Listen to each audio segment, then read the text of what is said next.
Selamat datang di Mata Ojan Channel. Jangan lupa like, komen dan subscribe karena subscribe itu gratis. Terima kasih. Kita masuk ke ceritanya.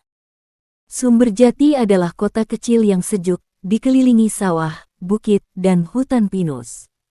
Kota ini dikenal damai, nyaris tak pernah terdengar kasus besar selain pencurian ayam atau remaja tawuran kecil. Namun dalam 2 tahun terakhir, semuanya berubah. Bayangan kelam menyelimuti kota ini, membuat setiap pintu rumah terkunci rapat sejak matahari terbenam. Korban pertama ditemukan di pinggiran hutan, tubuhnya penuh luka, dan 5 jari tangan kanannya hilang. Warga mengira itu kerja binatang buas. Tapi ketika korban kedua ditemukan seminggu kemudian dengan kondisi yang sama, tanpa jari, dan wajah penuh luka tergores, ketakutan mulai tumbuh. Terlebih, pada dada korban terdapat tulisan dengan darah, "Jangan bicara." Polisi bekerja keras, namun seolah si pembunuh tahu cara menyembunyikan jejak. Tak ada sidik jari, tak ada CCTV, dan tak ada saksi. Setiap korban adalah perempuan muda, biasanya baru pulang malam, sendirian. Mereka ditemukan di tempat berbeda, kebun, jalur setapak, dan sekali di bangku taman kota. Pelaku seperti menantang semua orang. Warga mulai menyebutnya si pemotong jari. Orang tua melarang anak perempuan mereka keluar malam. Para suami mulai menjemput istrinya dari tempat kerja.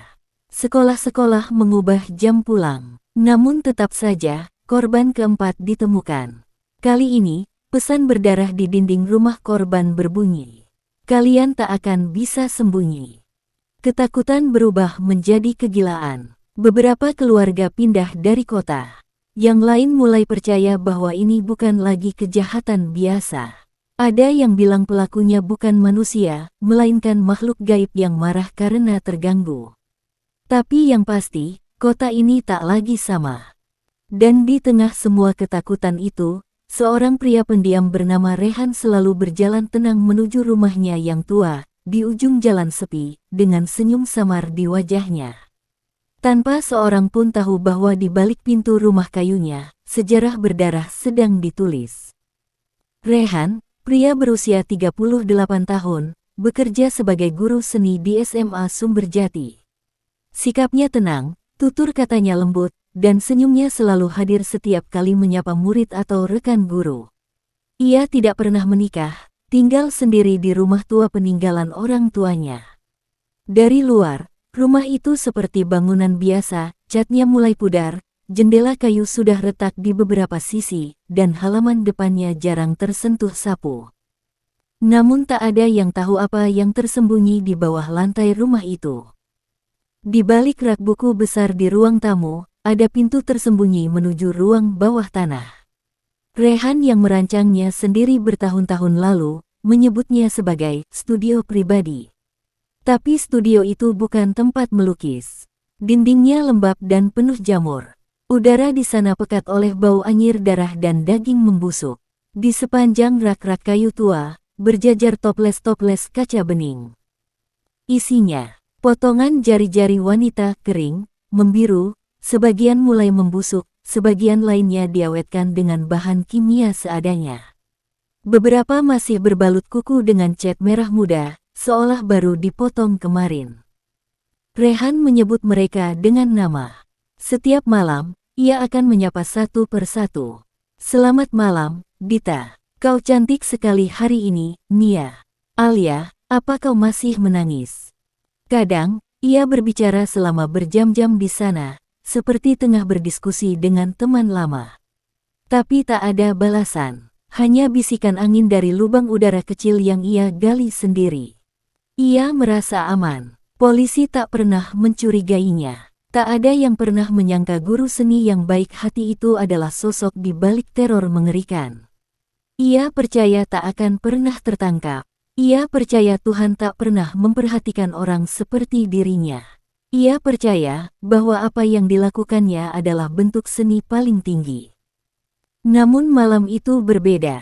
Saat ia menyalakan lampu di ruang bawah tanahnya, ia terdiam. Salah satu toples, yang berisi jari korban ketujuh, retak di bagian samping. Air pengawetnya merembes keluar, dan baunya jauh lebih busuk dari biasanya.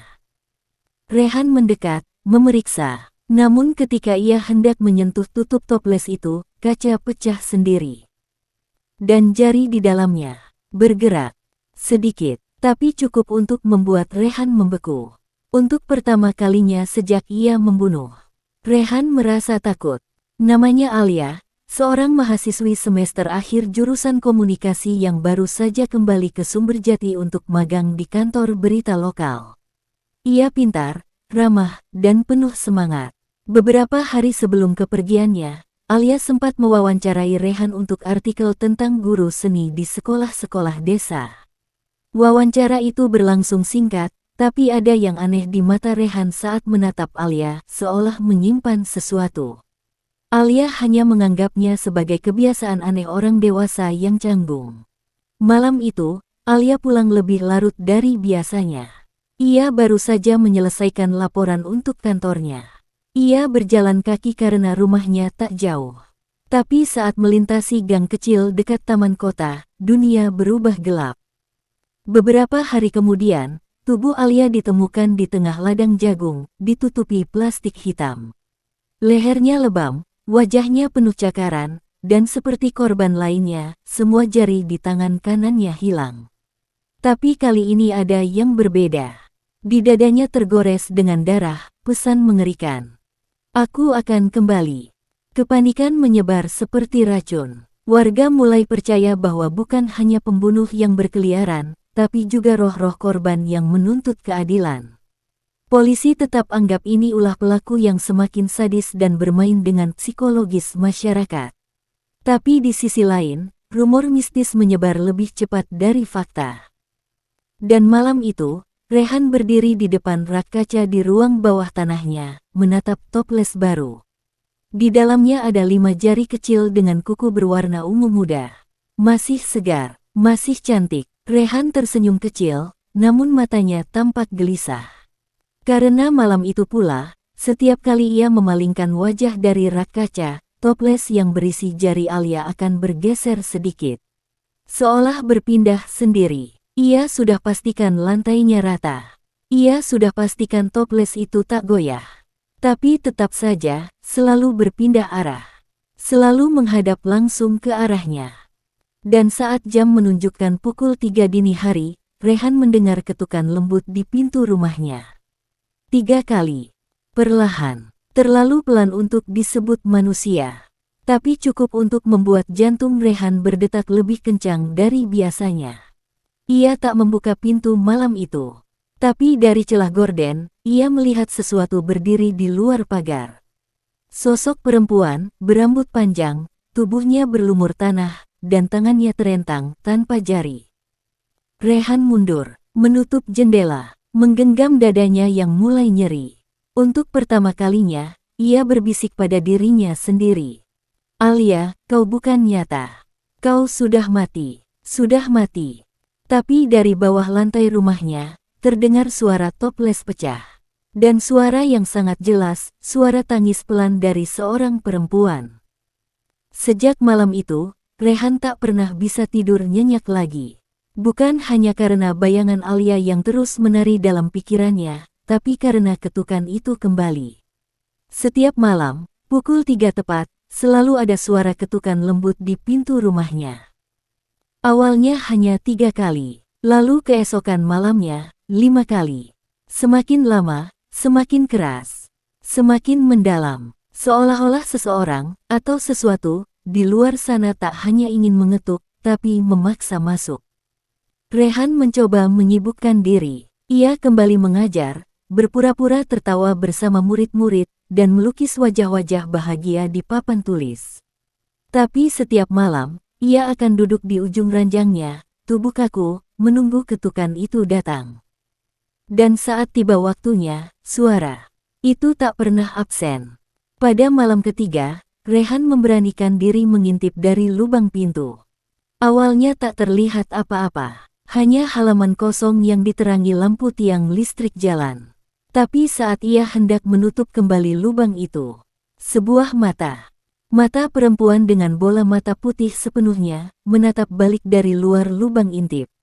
Begitu dekat, begitu diam, Rehan terjatuh mundur, menggigil. Tapi saat ia membuka pintu dengan panik, halaman kosong. Tak ada siapa-siapa. Namun di lantai terasnya, ada jejak kaki basah. Seperti seseorang berjalan tanpa alas kaki, meneteskan air atau darah. Jejak itu berujung di jendela dapur. Tapi lagi-lagi, tak ada siapapun di sana. Keesokan harinya, Rehan mengurung diri di ruang bawah tanah. Ia menatap semua toples dengan tatapan kosong. Salah satu dari mereka kosong. Toples berlabel Alia. Jarinya hilang. Dan di dinding ruang itu, dengan tinta merah pekat, terbentuk kalimat. "Aku bilang aku akan kembali." Rehan berteriak, mencoba menghapus tulisan itu. Tapi darah itu bukan tinta biasa. Tak bisa dihapus, tak bisa dikikis. Bahkan ketika ia mencoba mengecat ulang, huruf itu tetap muncul di balik cat baru, seolah-olah dinding itu sudah ditandai. Saat malam datang, Rehan menyalakan semua lampu rumah. Memasang cermin di depan pintu. Membakar dupa, apapun yang bisa membuatnya merasa aman. Tapi saat jam menunjuk pukul 3, semua lampu padam seketika. Ketukan itu datang 6 kali, lebih keras dari sebelumnya. Dan suara itu menyusul pelan, memelas, tapi penuh kebencian. "Kau lupa siapa yang pertama kali kau bunuh, Rehan?" Rehan tak menjawab, ia hanya menutup telinganya, menggigil di bawah meja makan, sambil berbisik. "Tuhan, jika kau ada, ampuni aku. Jika tidak, tolong jangan biarkan mereka menyentuhku." Namun ia tahu, permintaan itu sudah terlambat. Karena malam ini, mereka tidak hanya mengetuk, mereka masuk. Rehan terbangun dengan nafas terengah-engah, bajunya basah oleh keringat dingin. Jam dinding menunjukkan pukul 3.47, dan seluruh rumah masih gelap gulita. Mimpi itu terasa begitu nyata. Dalam mimpinya, ia berdiri di sebuah ruangan putih kosong. Tak ada jendela, tak ada pintu. Hanya dirinya dan 7 perempuan tanpa jari yang mengelilinginya perlahan, menatapnya dengan mata kosong dan wajah membiru. Mereka tak berkata apa-apa, tapi mulut mereka terbuka, seolah mengeluarkan jeritan, namun tak ada suara. Hanya bisikan angin, dingin, menusuk, dan membuat Rehan hampir kehilangan akal. Lalu satu sosok keluar dari kerumunan. Wajahnya rusak separuh, darah mengalir dari kening, dan matanya masih mengenali Rehan. Alia. Ia merangkak perlahan, mendekat dengan tubuh menyeret kaki. Dari mulutnya, terdengar satu kalimat, dalam suara yang bukan suara manusia. "Kami belum selesai, Rehan." Rehan ingin lari, ingin berteriak, tapi tubuhnya tak bisa bergerak. Ketika Alia menyentuh lututnya, kulitnya terasa terbakar. Ia merasa sekujur tubuhnya lumpuh. Dan saat itu juga, ia terbangun. Dengan luka cakaran merah di pahanya. Ia menyalakan lampu dengan panik. Tapi listrik masih mati. Dupa yang ia nyalakan sebelumnya padam sendiri. Dan di cermin ruang tamu, yang semalam ia pasang untuk perlindungan, tertulis tulisan kabur. Bukan hanya Alia. Rehan melangkah gontai ke dapur, mengambil air. Tangannya gemetar, gelas hampir terjatuh. Tapi yang membuatnya hampir muntah adalah air keran mengalir merah. Darah, kental dan amis, bercampur serpihan hitam yang menempel di dasar wastafel. Panik, ia mencuci tangannya berulang kali. Tapi darah itu tetap menempel, meninggalkan noda kehitaman di sela jarinya. Ia menggosok dengan sabun, cairan pemutih, bahkan dengan pisau kecil. Tapi noda itu justru semakin melebar, menyerupai bentuk telapak tangan kecil yang menggenggam pergelangan tangannya. Ketika ia mengangkat kepala, cermin di dapur menampakkan sesuatu yang tak seharusnya ada. Ada sosok perempuan berdiri di belakangnya. Dengan wajah penuh luka, mata kosong, dan tangan tanpa jari meraih ke arahnya. Rehan membalikkan badan. Tak ada siapa-siapa. Namun di lantai tempatnya berdiri, ada bekas jejak kaki kecil, seolah seseorang baru saja berdiri di sana. Basah, bau tanah, bau kematian. Dan malam itu, saat Rehan mencoba tidur kembali di ruang bawah tanah, ia mendengar suara bisikan. Bukan satu, tapi banyak, tumpang tindih, berulang-ulang. Aku ingat rasa sakitnya. Aku ingat wajahmu. Kau akan merasakan semuanya kembali. Rehan menutup telinganya, menangis dalam diam, karena kini ia tahu, mereka tidak hanya datang dalam mimpi. Mereka datang untuk menyeretnya masuk ke dalamnya. Malam itu, hujan mengguyur Sumber Jati tanpa henti. Petir menyambar, menggetarkan kaca-kaca jendela rumah Rehan. Di bawah tanah, ia berjongkok di pojok ruangan, tubuhnya memeluk lutut, mata menatap kosong ke arah rak kaca tempat ia menyimpan koleksinya. Tapi kali ini, rak itu tak lagi rapi. 4 toples pecah. Pecahan kaca berserakan di lantai lembab. Cairan pengawet tumpah, mengalir bersama darah yang entah datang dari mana. Bau busuk menusuk, lebih tajam dari sebelumnya. Tapi yang paling membuat jantung Rehan berhenti berdetak adalah satu kenyataan. Semua jari dalam toples itu hilang. Tak tercecer di lantai, tak menempel di kaca, benar-benar menghilang. Rehan gemetar, menatap dinding di belakang rak, basah oleh cipratan darah dan tulisan baru, besar dan kasar seperti digores paksa oleh kuku. Kau tak bisa menyimpan mereka selamanya. Nafas Rehan tercekat, ia berlari ke atas, mengambil korek dan bensin dari gudang. Ia berpikir untuk membakar semuanya, rumah, rak, semua bukti. Tapi saat ia kembali ke bawah tanah, toples-toples itu sudah tersusun rapi kembali. Utuh. Tidak ada yang pecah. Namun isi dalamnya berubah. Bukan lagi jari-jari wanita, melainkan mata. Puluhan bola mata mengapung dalam cairan. Semuanya terbuka lebar, menatap Rehan. Ia menjerit, menjatuhkan koreknya. Tapi tak ada api yang menyala. Bensinnya berubah menjadi air, atau mungkin darah. Ia tak tahu lagi mana yang nyata, mana yang gila. Rehan melangkah mundur, terhuyung, lalu terjatuh. Punggungnya menghantam rak hingga satu toples kembali jatuh dan pecah di lantai. Cairan menyiprat ke wajahnya. Dan di antara pecahan kaca itu, ada sesuatu yang merangkak perlahan, seperti cacing, tapi lebih besar dan basah. Rehan mendekat dengan tubuh gemetar. Itu jari. Jari perempuan, utuh, masih berdarah, dan bergerak sendiri. Meliuk seperti hidup, dan saat Rehan hendak mundur, jari itu melompat dan menempel di lehernya, mencengkeram seperti cakar. Rehan berteriak, menariknya, melempar, menendang dinding. Tapi bayangan hitam melesat cepat dari belakang rak. Rehan melihat sosok tubuh wanita membungkuk, merangkak dari kegelapan. Wajahnya ditutupi rambut panjang basah. Saat dia mendongak, itu korban pertama. Tubuhnya rusak, wajahnya masih dengan bekas tusukan dari tahun lalu. Tapi matanya kosong, tapi hidup. Ia membuka mulut dan berbisik, pelan, namun tajam. Kau tak akan bisa melukis dengan darah orang lain lagi. Lalu sosok itu menghilang, lenyap seperti kabut. Rehan berdiri dengan napas tercekat, tubuhnya lemas. Ia menatap tangannya yang bergetar. Dan untuk pertama kalinya, ia tak bisa merasakan jarinya sendiri. Darah menetes dari sela kukunya. Tanda pertama bahwa mereka tak hanya datang untuk menghantui. Mereka datang untuk mengambil kembali, satu persatu.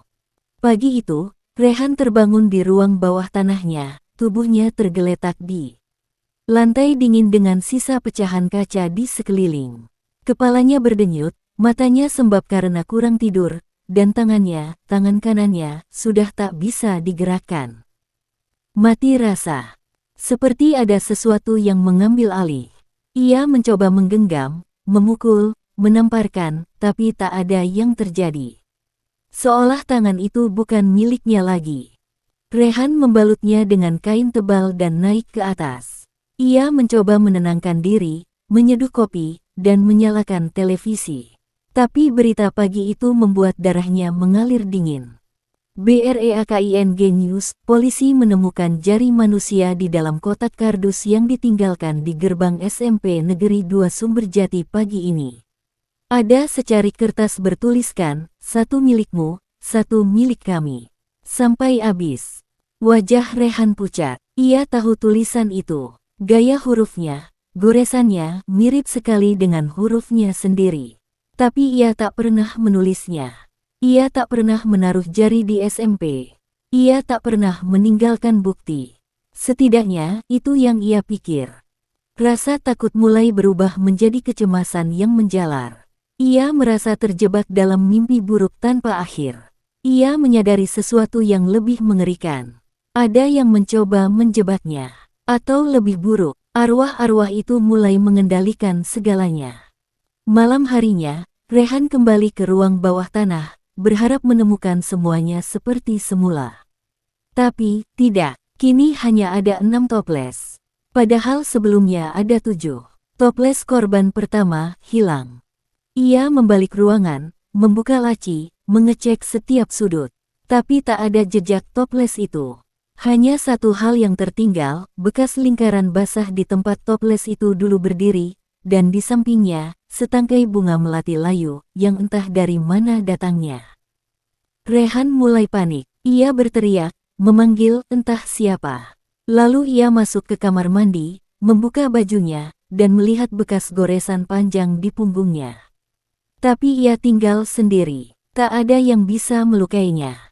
Tak ada yang bisa menyentuhnya, kecuali mereka. Dan malam itu, saat ia mencoba tidur, Rehan mendengar suara langkah pelan di atas langit-langit rumah. Langkah yang tak berat, seperti kaki kecil atau tangan yang merangkak. Ia menahan napas, menggenggam pisau kecil di bawah bantal.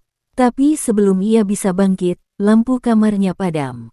Dan dari ujung tempat tidur, suara napas perempuan, pelan, tersengal, dan bisikan. "Satu jari untuk satu dosa. Berapa dosamu, Rehan?" Lalu tangan kecil, dingin, tanpa jari, meraba pipinya. Rehan melonjak, menyalakan senter ponselnya, tak ada siapapun. Tapi di cermin lemari, tertulis kalimat baru, digores dengan jari berdarah.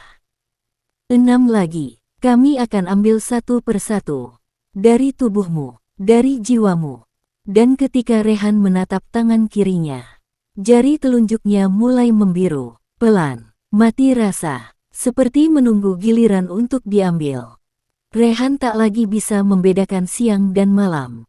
Waktu terasa kabur, makanan tak terasa, tidur hanya menjadi mimpi buruk yang bersambung.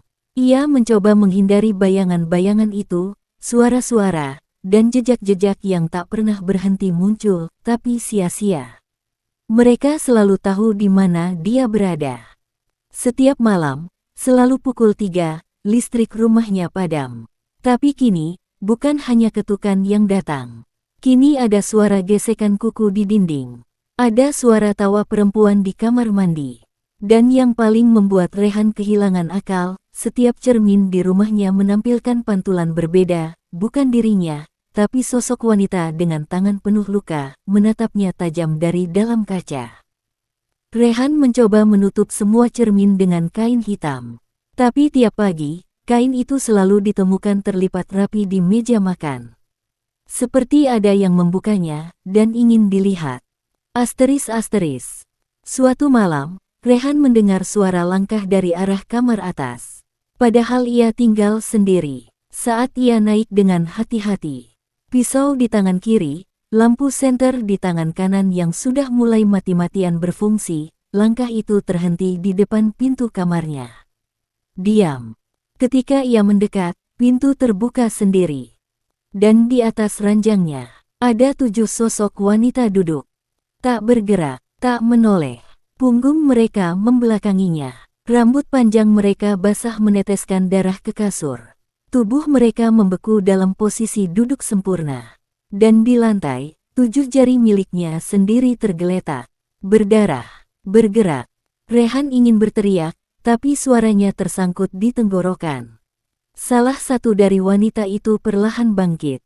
Alia. Wajahnya mulai membusuk, mata kirinya tinggal rongga. Ia berjalan mendekat sambil membawa sesuatu yang diseret. Toples berisi tangan kanan Rehan yang sudah tak utuh. Hanya 2 jari tersisa. Tinggal 2. Kau ingin kami ambil sekarang, atau nanti? Bisiknya. Rehan menjerit, melempar pisau ke arah sosok itu. Tapi pisau itu tembus begitu saja, dan ketika ia menunduk, pisau itu tertancap di pahanya sendiri. Darah mengalir deras. Ia terguling menuruni tangga, berusaha lari keluar rumah. Tapi saat pintu terbuka, seluruh halaman berubah menjadi ladang jagung, tempat ia membuang mayat Alia. Langit gelap, udara mati, dan di depan matanya, 6 korban lainnya berdiri, diam, menatap. Kau tak bisa pergi, Rehan. Kami menunggumu dimanapun. Ia berlari kembali ke rumah. Tapi rumah itu berubah. Dindingnya dipenuhi tulisan darah. Tangga menuju bawah tanah menghilang. Dan dari loteng terdengar ratapan bayi. Bayi, Rehan tak pernah membunuh anak-anak. Atau mungkin ia pernah, tanpa tahu. Di lorong sempit itu, ia mendengar dentingan kaca pecah, diikuti suara toples menggelinding. Dan satu suara menggema di seluruh rumah. Giliran jari berikutnya.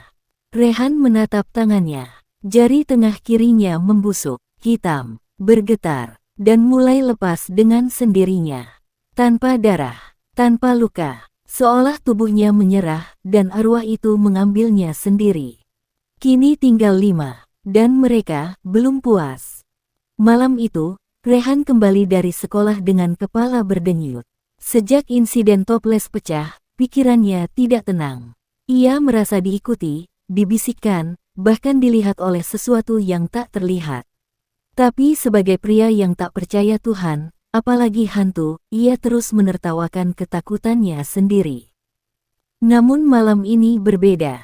Saat Rehan membuka pintu rumahnya, aroma busuk menyengat langsung menusuk hidungnya. Ia mengira itu dari ruang bawah tanah, mungkin salah satu toples kembali bocor. Ia segera turun ke sana. Namun ketika pintu ruang bawah tanah terbuka, semua toples yang ia susun rapi sudah tidak ada. Panik, Rehan menyisir ruangan. Rak-rak kosong, meja kotor. Namun di tengah ruangan, kini berdiri sebuah kursi kayu tua, yang tidak pernah ia miliki sebelumnya, dan di atasnya, satu toples berisi jari busuk. Tapi itu bukan jari dari koleksi sebelumnya. Itu jari Rehan sendiri. Ia menatap tangannya, lengkap, tapi jari di toples itu bercincin yang sama persis dengan yang ia kenakan. Terukir inisial, R. Rehan melangkah mundur, keringat dingin mengucur di pelipisnya. Tiba-tiba, semua lampu padam. Gelap total. Dan dari dalam kegelapan, terdengar suara langkah pelan, kemudian suara-suara berbisik. Kau pikir kau bisa lepas? Kami tidak diam, Rehan. Kami melihatmu, semua melihatmu. Rehan berteriak dan naik ke atas, tapi pintu ke ruang bawah tanah tertutup sendiri, mengurungnya. Ia menggedor, menjerit, namun suara itu semakin dekat. Langkah kaki tak terlihat mendekat, bau daging busuk memenuhi udara. Dan sebelum semuanya gelap, suara terakhir yang ia dengar. Giliranmu sekarang. 3 hari setelah Rehan menghilang, warga Sumberjati mulai bertanya-tanya. Guru seni mereka tak masuk mengajar, tak ada kabar, dan rumahnya tampak terkunci dari dalam. Beberapa murid mulai menggambar Rehan dengan warna gelap, tanpa mereka sadari, seolah ada ilham aneh yang merasuki. Pak Suryo, kepala sekolah, memutuskan datang ke rumah Rehan bersama polisi. Mereka mendobrak pintu yang terkunci rapat, dan begitu masuk, bau busuk menyergap mereka seperti mayat yang terpanggang dalam ruang tertutup. Saat mereka menelusuri rumah, mata mereka tertuju pada pintu ke ruang bawah tanah yang terbuka sedikit. Mereka menuruni tangga dengan senter menyala. Dan di sanalah mereka menemukannya. Rehan. Duduk di kursi tua, dengan tubuh membusuk seolah sudah berhari-hari meninggal. Tapi yang paling mengerikan, wajahnya membeku dalam senyum lebar, seperti orang yang tertawa namun penuh penderitaan. Matanya terbuka, melotot ke langit-langit.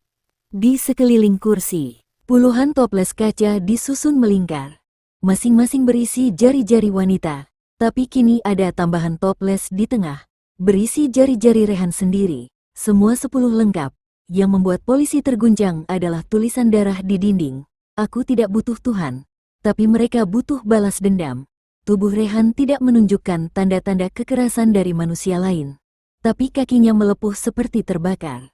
Nadinya pecah seperti dihantam tekanan luar biasa.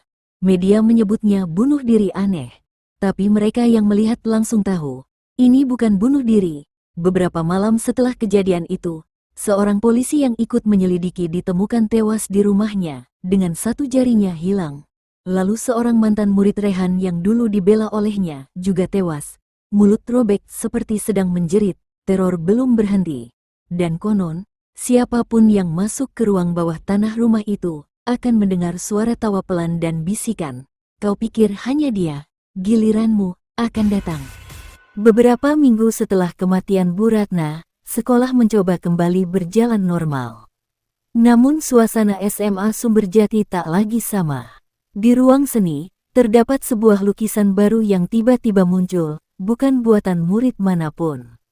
Lukisan itu memperlihatkan seorang wanita tanpa jari, dengan darah menetes dari tangannya. Anehnya, lukisan itu terasa hidup. Salah satu murid yang menatapnya terlalu lama mendadak pingsan dan mimpi buruk selama 2 hari. Polisi yang datang menyita lukisan itu dan menyimpannya di kantor sebagai barang bukti. Namun malam itu, penjaga kantor sekolah ditemukan tewas, dengan tubuh kaku menghadap ke arah lukisan. Matanya terbuka lebar, membelalak seakan melihat sesuatu yang mengerikan. Warga Sumberjati mulai resah. Dalam waktu sebulan, 3 orang ditemukan meninggal dengan wajah ketakutan dan jari-jari tangan yang hilang. Meski Rehan sudah mati, seolah teror belum berakhir. Setiap kematian meninggalkan jejak sama, aroma daging busuk dan sebuah toples kosong. Ayu, mantan murid Rehan yang sekarang menjadi asisten pengajar seni, mulai mengalami mimpi aneh. Dalam tidurnya, ia melihat Rehan berdiri di ruang bawah tanah, dikelilingi toples-toples kaca yang retak. Rehan berbicara dengan suara menggema. Aku sudah membayar darahku, tapi mereka belum. Ayu terbangun dengan napas terengah, namun tangannya berlumur cat merah padahal ia tidur tanpa menyentuh apapun. Ayu merasa terganggu oleh mimpi-mimpi yang semakin nyata. Ia mencoba melupakan, kembali mengajar seperti biasa. Namun suatu hari, saat membersihkan ruang seni, ia menemukan kanvas kosong yang tiba-tiba tergores sendiri, membentuk gambar seorang wanita tanpa jari. Setiap malam, lukisan itu berubah. Awalnya hanya satu sosok, malam berikutnya, 2, kemudian 3, semua tanpa jari. Wajahnya seperti berteriak. Ayu mencoba membakar kanvas itu, namun keesokan harinya, lukisan itu kembali, tergantung di dinding kelas. Ayu mulai yakin, arwah korban Rehan belum tenang. Tapi anehnya, seolah bukan Rehan yang menghantui, melainkan korban-korbannya yang menuntut lebih. Sementara itu, warga menemukan satu lagi mayat di pinggir sungai. Tanpa jari. Dengan toples kosong di sampingnya. Malam itu, seluruh kota Sumberjati dilanda listrik padam. Langit mendung, angin berdesir tak wajar. Di rumah tua peninggalan Rehan yang telah disita polisi, tercium bau amis yang menusuk.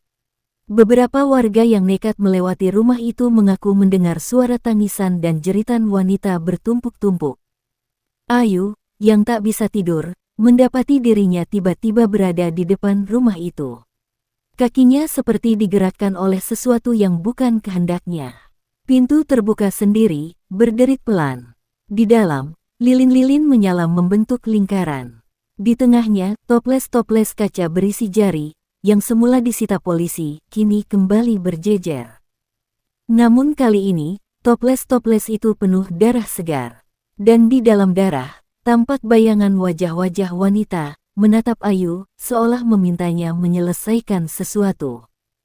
Lalu dari balik lorong, muncul sosok Rehan. Tapi matanya bolong, wajahnya terbakar. Tangannya penuh gigitan. Aku hanya kolektor, gumamnya pelan. Satu persatu toples mulai pecah. Dan dari pecahan itu, arwah-arwah keluar. Terus mendekat. Ayu tak bisa bergerak. Pesta arwah dimulai. Ayu terjebak dalam lingkaran lilin. Api menari dengan nyala biru, dan di sekelilingnya, arwah-arwah perempuan berwajah rusak menatap penuh luka. Mereka tidak menangis, mereka tertawa, menyeringai, mengejek Rehan yang kini membungkuk ketakutan di sudut ruangan. Wujudnya hancur, namun entah bagaimana masih hidup, atau dipaksa hidup. Apa kau pikir kematian bisa membebaskanmu, Rehan? Suara salah satu arwah menggema. Itu suara Arum, gadis terakhir yang sempat menghilang dan belum ditemukan jasadnya. Tubuh Rehan mulai terangkat ke udara. Darah menetes dari pori-porinya. Satu persatu arwah menancapkan jari-jari gaib mereka ke tubuh Rehan, menembus kulit dan tulangnya. Aku cuma ingin diingat, aku cuma ingin dihormati. Rehan meraung. Dan kami cuma ingin hidup, sahut arwah lainnya. Tiba-tiba, seluruh toples pecah bersamaan. Kilatan cahaya memenuhi ruangan. Ayu terlempar keluar rumah dan pingsan di depan pintu. Saat ia siuman, rumah itu telah hangus terbakar, tapi tidak ada api. Tidak ada polisi, tidak ada satupun saksi. Namun dari kejauhan, terdengar suara jeritan Rehan yang tak kunjung berhenti. Seolah ia kini tinggal di antara dua dunia, tak bisa mati, tapi tak bisa hidup. Ayu tak bisa tidur. Setiap malam, suara jeritan Rehan menggema di kepalanya, seperti gema dari dunia lain. Tangis arwah-arwah itu juga terus terdengar, seperti merangkak dari dalam liang kubur tutup rapat. Ia mulai menulis semua kejadian di sebuah buku harian tua. Tapi setiap kali ia menulis nama Rehan, tinta berubah merah. Seolah darah menetes dari ujung pena. Malam itu, seseorang mengetuk pintu rumahnya. 3 kali. Lalu sunyi. Ketika Ayu membuka pintu, tak ada siapa-siapa, kecuali sebuah toples kaca berisi jari manusia, diletakkan dengan hati-hati di atas keset rumah. Di dalamnya tertulis satu nama, Ayu. Tangannya gemetar. Ia mencoba membuang toples itu, tapi keesokan harinya, toples itu kembali muncul di mejanya. Kali ini, ada 2 jari. Ayu paham, dia belum selesai. Meskipun Rehan telah ditarik ke neraka yang tak kasat mata, arwahnya belum berhenti membunuh. Namun yang paling menakutkan adalah suara Rehan yang kini datang dari dalam rumahnya sendiri. Giliranmu. Ayu mulai merasakan keanehan di rumahnya. Bukan hanya suara, tapi juga bau. Bau busuk seperti bangkai yang menguar dari dinding kamar tamu, padahal rumah itu baru dibangun 2 tahun lalu. Dia panggil tukang untuk membongkar sebagian tembok. Saat tembok dihancurkan, para tukang lari ketakutan. Di balik bata dan semen, tersembunyi sebuah mayat perempuan yang sudah membusuk. Tangan kirinya hilang. Di lehernya tergantung kalung bertuliskan huruf R. Ayu muntah. Ia tahu ini pasti perbuatan Rehan, mungkin salah satu korban yang tak pernah ditemukan polisi. Tapi bagaimana bisa mayat itu berada di rumahnya? Malam itu, Ayu mencoba tidur dengan lampu menyala. Tapi saat ia membuka mata, ia tak berada di kamarnya. Ia duduk di sebuah ruang bawah tanah yang penuh rak toples kaca, semua berisi jari-jari manusia. Ruangan itu dingin, lembab, dan familiar. Dari kegelapan, Rehan muncul. Tapi kali ini, wajahnya rusak. Separuh wajahnya terbakar, matanya membusuk, dan mulutnya hanya bisa membuka sedikit cukup untuk berbisik. Kau tahu rahasia ini, maka kau harus jadi bagian darinya. Ayu menjerit, tapi suaranya tertelan gelap. Saat ia tersadar, ia kembali berada di kamarnya. Tapi pergelangan tangannya berdarah, seolah ada yang mencoba menariknya keluar dari dunia ini. Dan di meja samping tempat tidurnya, toples itu kini berisi 3 jari. Salah satunya, miliknya sendiri. Ayu tak bisa lagi membedakan mimpi dan nyata. Bekas luka di pergelangan tangannya masih ada, nyeri, merah, dan terus mengucurkan darah dingin yang aneh. Ia memutuskan pergi ke kantor polisi, membawa semua bukti, termasuk toples berisi jari-jarinya yang entah bagaimana ada di sana. Namun saat ia menyerahkan toples itu, polisi menatapnya dengan tatapan aneh. "Bu, ini cuma toples kosong," kata petugas. Ayu tertegun. Ia buka tutupnya sendiri, benar, isinya kosong. Tapi tangannya masih luka. Tangannya masih berdarah. Tangannya. Seketika, Ayu tersungkur. Dari dalam pikirannya sendiri, suara perempuan berbisik pelan. "Kau sudah melihat, kau tidak bisa kembali." Hari itu juga, Ayu menghilang. Berita tentangnya tersebar, hilang tanpa jejak dari dalam kantor polisi, padahal puluhan CCTV aktif. Saat dicek ulang, CCTV hanya merekam satu hal aneh, Ayu duduk sendiri, lalu tiba-tiba toples di sampingnya pecah sendiri, dan setelah itu, kosong. Kursi tempat Ayu duduk hanya menyisakan noda darah dan satu jari manusia. Sementara itu, seorang pria tua sedang duduk di ujung kota. Di depan rumah kayunya, ia menyalakan sebatang rokok dan membaca koran. Judul utama, korban toples kembali bertambah.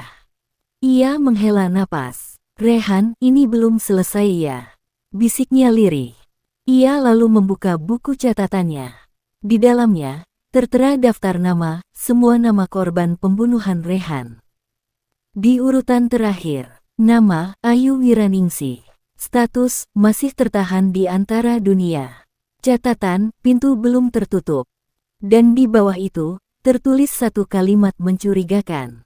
Pelaku mungkin belum benar-benar mati. Atau, sudah mati, tapi belum pergi. Malam itu hujan turun deras di pemakaman tempat Rehan dikuburkan. Seorang pria tua dengan wajah penuh keriput berdiri diam di depan nisan bertuliskan Rehan D. Lesmana. Tahun 1989 sampai tahun 2024. Damai adalah kesunyian terakhir. Namun tak ada damai di udara malam itu.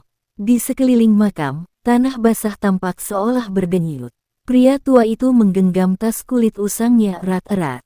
Di dalamnya, sebuah buku catatan dan satu foto tua, wajah Rehan tersenyum dengan mata kosong. "Sudah waktunya," gumamnya. "Kau belum selesai, dan aku juga belum selesai." Pria itu adalah pensiunan dukun pengusir roh jahat. Dahulu, ia pernah dihubungi orang tua Rehan karena Rehan mulai menunjukkan tanda-tanda tidak biasa. Tapi mereka terlambat. Rehan sudah membunuh 5 orang sebelum akhirnya tertangkap dan dibunuh oleh warga yang geram.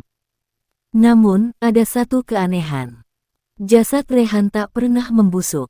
Setiap kali digali oleh para peneliti forensik, entah karena alasan hukum atau misteri yang ingin diungkap, jasad itu selalu tampak utuh. Bahkan, hangat. Sementara itu, di kota, orang-orang mulai mendengar suara ketukan aneh di depan pintu mereka. Bukan suara keras, tapi ritmis, seperti kode Morse. Ketika salah satu dari mereka, seorang pemuda bernama Genta, membuka pintu, tidak ada siapapun. Kecuali sebuah toples kaca, dan di dalamnya, bukan jari, tapi mata. Pria tua itu menulis satu kalimat terakhir di bukunya malam itu. Roh Rehan tak gentayangan, dia dikurung. Tapi toplesnya mulai retak. Dan di bawah tulisan itu, satu korban lagi, maka dia akan kembali utuh. Malam purnama menggantung pucat di langit yang kelabu. Di kota kecil yang tadinya tenteram, kini ketakutan menyebar seperti asap racun. Orang-orang mengunci pintu dan jendela, namun satu persatu, toples-toples berisi potongan tubuh manusia mulai muncul di depan rumah mereka. Tak pernah 2 kali di tempat yang sama. Tak ada pola, hanya satu pesan yang terasa.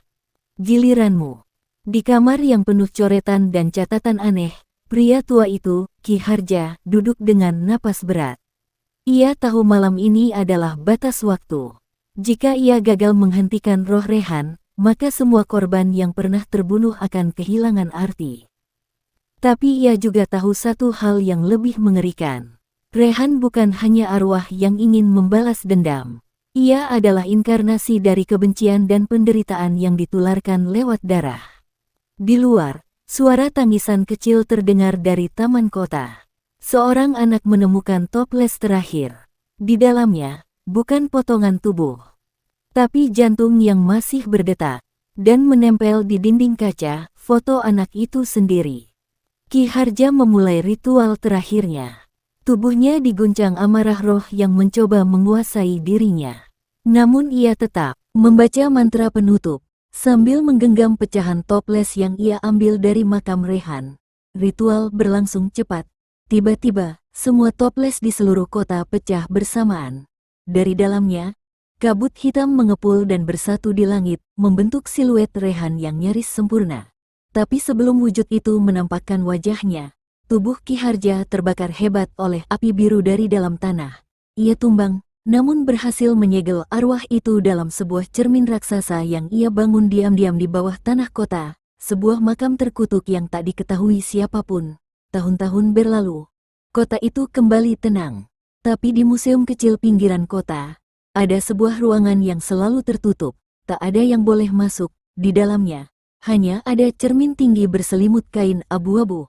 Konon, jika kau diam di depannya dan mengucap satu nama, Rehan, maka di balik bayanganmu sendiri, akan muncul bayangan lain, tersenyum, dan di tangan bayangan itu, sebuah toples baru. Tamat Toples Karma. Terima kasih telah mendengarkan hingga akhir, sampai jumpa lagi.